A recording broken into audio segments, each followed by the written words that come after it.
There are times, very brief moments, where I think I don't need to do painting anymore because my life is sustaining me. They don't last for very long, unfortunately. But I think at root, it's a necessary activity for me to do, and I have to do it. If I don't do it, I become, it's not unhappy, is not the right word, because happiness and unhappiness flows in any case. Frustrated, possibly. That terrible word, unfulfilled.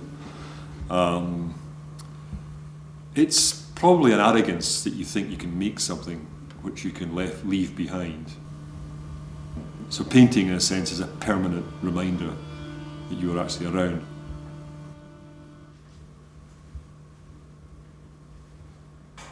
The actual process of where the paintings evolve from, I really don't have an idea about. I've got no clue about that whatsoever.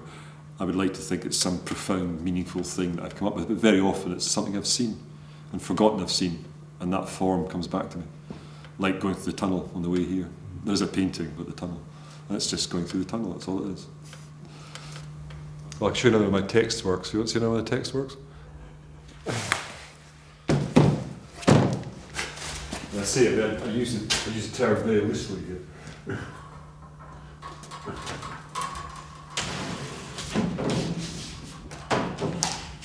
You get so many artists who deal with text in a very meaningful way. I thought I'd make my little comment on it.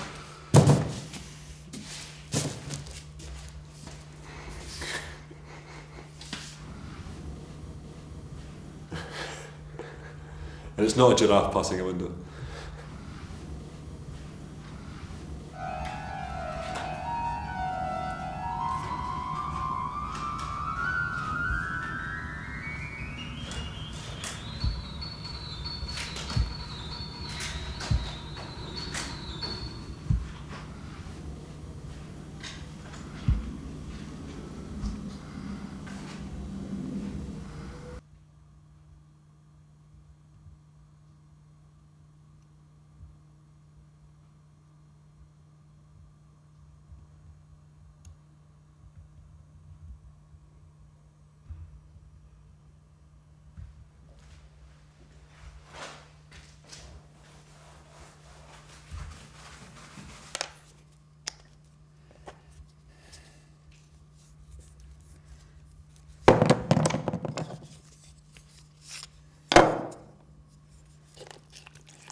I suppose I'm the classic late developer or slow developer, I suppose. I've never had a formula, which some artists have got and become very successful by using a formula and are happy to work within a very restricted range. I don't have that. I don't believe in the idea of progression, however, of a vertical progression of it getting better, or even getting worse. I work on a flat plane, which I like to consider is based on a virtuoso technique, and that again sounds arrogant, but I think in a sense that is where you have to aspire to in order to move around on that flat plane and all the different possibilities of going over here for a bit and working, and going over there for a bit and working, and basically having little campfires, if you like, of creativity going on.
Every mark that I make is considered, from the most accidental splash to the most deliberate piece of drawing. If a mark is made by accident, so-called by accident, and it's not right, I take it out, I rub it out, get rid of it. And that could be a splash or a mark. So there is an editing process goes on.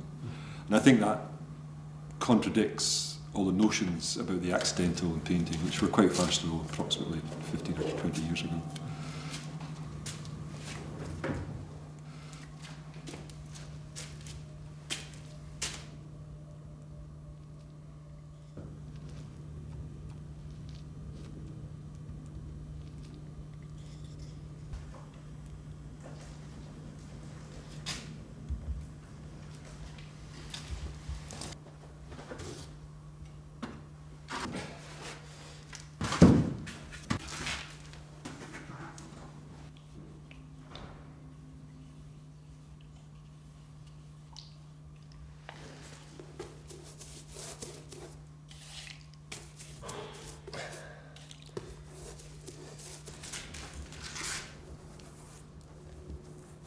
I like the idea that painters just keep painting the same picture over and over again, but in different ways.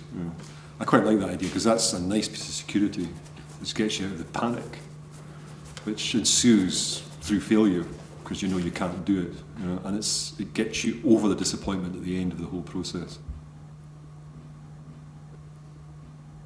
I suppose the most poignant failure is the fact that you can never actually make what you thought you could make, ultimately. And that's the most painful failure.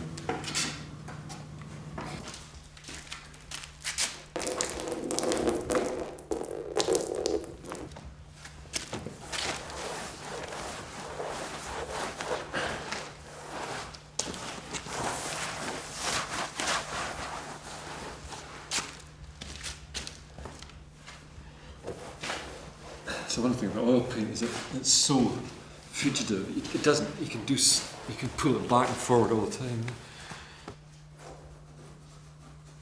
So we're back to the point where we more or less started at, but not really. It's not the same.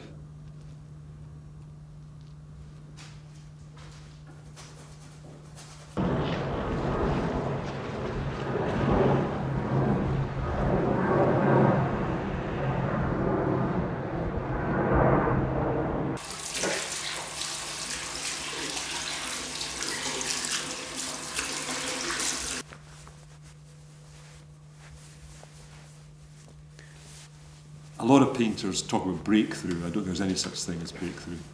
There's only just break up. The idea that you can make a breakthrough and suddenly have a new vision, I'm deeply suspicious of. There is only vision. That's all there is.